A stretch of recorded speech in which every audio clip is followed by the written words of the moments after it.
Hello పిల్లలు, అందరూ బాగున్నారా? ఈరోజు మనం ఒక కథ చెప్పుకుందాం. ఒక అడవిలో ఒక ఏనుగు స్నేహితుల కోసం వెతుకుతోంది. చెట్టు మీద కోతిని అడిగింది, కోతి కోతి, నాతో స్నేహం చేయవా? నువ్వు నాలాగా చెట్టు కొమ్మల మీద వేళ్లాడలేవు కదా, నీతో ఎలా స్నేహం చేస్తాను అంటూ కోతి వెళ్ళిపోయింది. ఏనుగు చెట్టు మొదల్లో ఉన్న కుందేలుని అడిగింది, కుందేలు కుందేలు, నాతో స్నేహం చేస్తావా? కుందేలేమో, నువ్వు నాలాగా ఫాస్ట్గా పరిగెత్తలేవు కదా, నీతో ఎలా స్నేహం చేయను అంది. ఏనుగు కొంత దూరం వెళ్ళాక ఒక కప్పను చూసింది.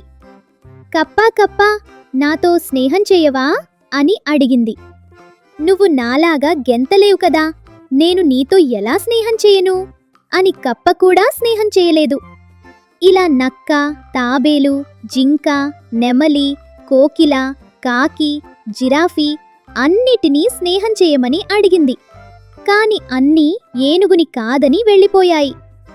ఏనుగు పెద్దదా ఉంటుంది కదా, వేరే జంతువులలాగా ఎగరలేదు, గెంతలేదు, పరిగెత్తలేదు. అందుకని ఏ జంతువు ఏనుగుతో స్నేహం చేయడానికి ఇష్టపడలేదు. ఏనుగు పాపం ఒంటరిగానే ఉండిపోయింది. ఒకరోజు అడవిలో జంతువులన్నీ గబగబా ప్రాణాల కోసం పరిగెడుతూ కనిపించాయి. ఏనుగుకు ఆశ్చర్యమనిపించి ఒక జంతువును ఆపి విషయం కనుక్కుంది. అడవిలోకి ఒక పులి వచ్చింది.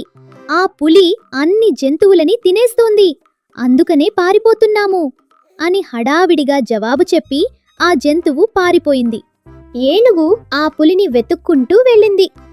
పులి కనిపించగానే, పులిగారు, ఈ జంతువులను తినకండి ప్లీజ్ అని అడిగింది.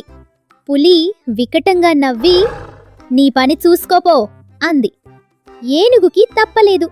పులిని గట్టిగా తన్నింది. పులి ఏనుగుపై ఎగబడింది. ఏనుగు ఊరుకుంటుందా? తొండంతో పులిని చుట్టి దూరంగా విసిరేసింది.